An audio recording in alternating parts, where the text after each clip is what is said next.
माता सीता कौन थी? माता सीता रावण की पुत्री कैसे हुई? आइए जानते हैं माता सीता का रहस्य। हमने रामायण में माता सीता के बारे में जाना कि वो भूमि से निकली थी और धरती माता की पुत्री थी, जो बाद में राजा जनक की पुत्री कहलाई थी। लेकिन आज हम आपको बताने जा रहे हैं कि माता सीता असल में दशानन रावण की पुत्री थी।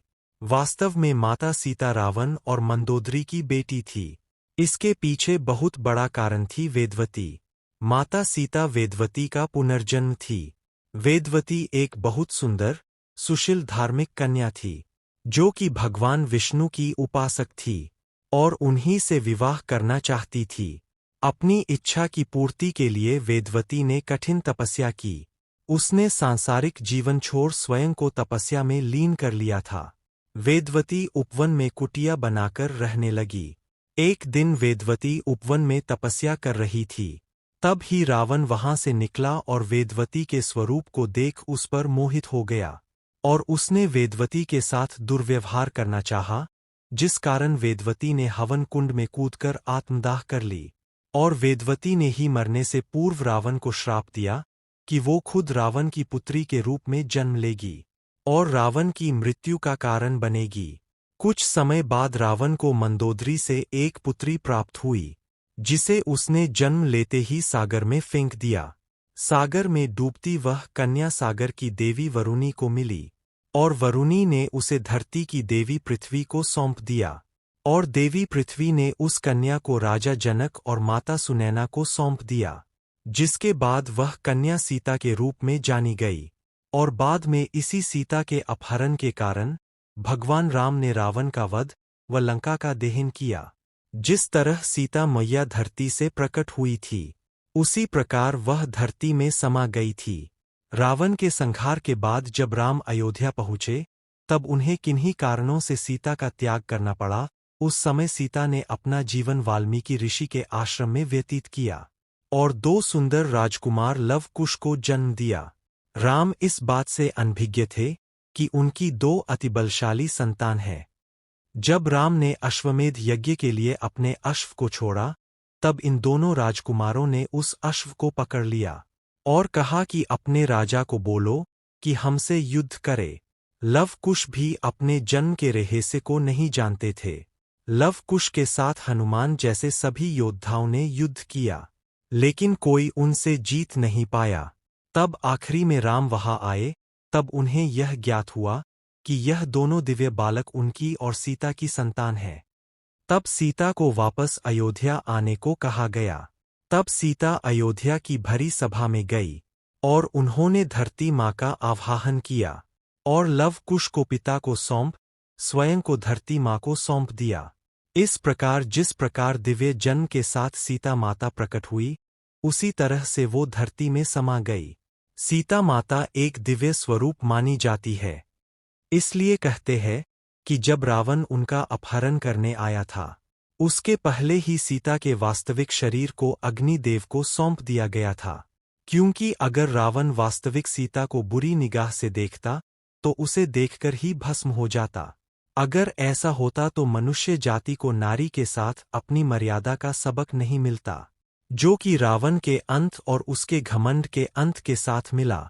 इसलिए अंत में भगवान राम ने अग्नि परीक्षा के रूप में अग्नि देवता से सीता को पुनः प्राप्त किया। अब दूसरी कहानी को सुनिए। भगवान शिव कौन है? भगवान शिव हिंदू धर्म के सबसे शक्तिशाली देवता के रूप में पूजे जाते हैं। ऐसा माना जाता है कि इस सृष्टि की शुरुआत से पहले ही भगवान शिव का अस्तित्व मौजूद था। हिंदू धर्म की मान्यता के अनुसार इस सृष्टि का जन्म से लेकर मरण तक त्रिदेवों के हाथ में होता है। इन त्रिदेवों में भगवान ब्रह्मा, भगवान विष्णु, भगवान शिव आते हैं, जिन्हें हम त्रिमूर्ति के नाम से जानते हैं। इनमें से भगवान ब्रह्मा इस सृष्टि का निर्माण करते हैं, भगवान विष्णु इस सृष्टि का संचालन करते हैं तथा भगवान शिव सृष्टि और बुराइयों, अंधकार आदि के संहारक है। इन तीनों मुख्य देवताओं में से भगवान शिव को सबसे शक्तिशाली माना जाता है। पौराणिक ग्रंथों के मुताबिक सृष्टि के आरंभ से पहले ही भगवान शिव का जन्म एक शिवलिंग के रूप में हुआ भगवान शिव को कई अलग अलग नामों से जाना जाता है, जैसे महादेव, त्रिपुरारी, नीलकंठ, गंगाधर, त्रिनेत्रधारी, भोलेनाथ, आदियोगी आदि। इन सभी नामों में भगवान शिव की विशेषताएं निहित है। उनका हर नाम उनके अलग विशेषता को दर्शाता है। उसके बाद भगवान विष्णु का जन्म हुआ तथा विष्णु जी के नाभि में से एक कमल पुष्प के नली पैदा हुई, जिस पर ब्रह्मा जी का जन्म हुआ था। ऐसा भी माना जाता है कि भगवान शिव आदि और अनादि है, जिनका कभी न तो जन्म हुआ है और न ही कभी अंत होगा। भगवान शिव महाज्ञानी थे, क्योंकि उन्होंने कई कल्पों तथा युगों तक ध्यान किया तथा हमेशा अपने ज्ञान में वृद्धि करते रहे। भगवान शिव के पास हर समस्या का समाधान होता था। शुरुआत के कई युगों तक उन्होंने एक साधु योगी की तरह अपना समय व्यतीत किया। उसके बाद में उनका विवाह आदि शक्ति का प्रारूप माता सती से हुआ। सर्वशक्तिमान होते हुए भी भगवान शिव को भोलेनाथ कहा जाता है, क्योंकि वे कभी अपनी शक्तियों का अभिमान नहीं करते तथा वह हमेशा सृष्टि के कल्याण के लिए ही अपनी शक्तियों का उपयोग करते थे। उन्हें ना तो सम्मान का मोह था और ना ही अपमान का डर।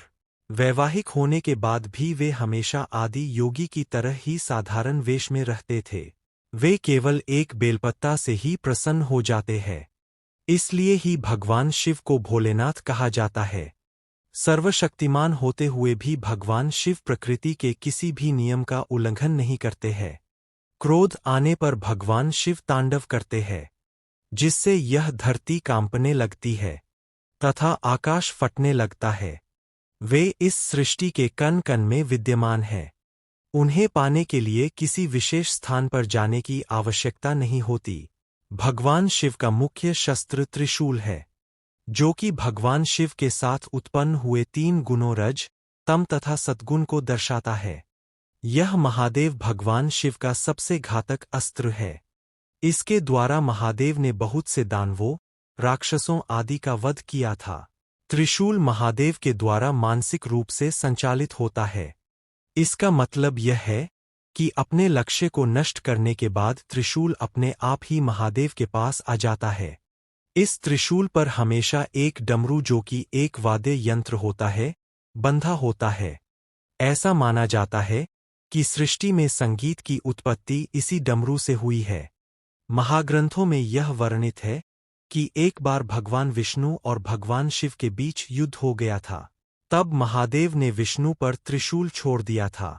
वह त्रिशूल भगवान विष्णु के वक्ष यानी छाती में जाकर लगा, लेकिन उससे विष्णु जी पर कोई प्रभाव नहीं पड़ा, क्योंकि पुराणों में भगवान शिव और भगवान विष्णु को समकक्ष यानी एक समान शक्तिशाली माना गया है।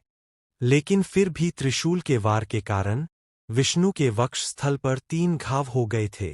कई अज्ञानी लोग शिवलिंग का कुछ अलग ही मतलब निकाल के बैठ जाते हैं, जबकि शिवलिंग का वास्तविक अर्थ होता है शिव का प्रतीक। ऐसा माना जाता है कि शिव और शिवलिंग एक ही है। अतः भगवान शिव के हर एक मंदिर में शिवलिंग अवश्य होता है। किसी भी मंदिर में शिव की मूर्ति होना या शिवलिंग स्थापित होना एक ही बात है। शिवलिंग शब्द संस्कृत भाषा का शब्द है, जिसमें लिंग का मतलब प्रतीक होता है, जैसे स्त्रीलिंग यानी स्त्री का प्रतीक, पुल्लिंग यानी पुरुष का प्रतीक। इसी तरह से शिवलिंग यानी शिव का प्रतीक।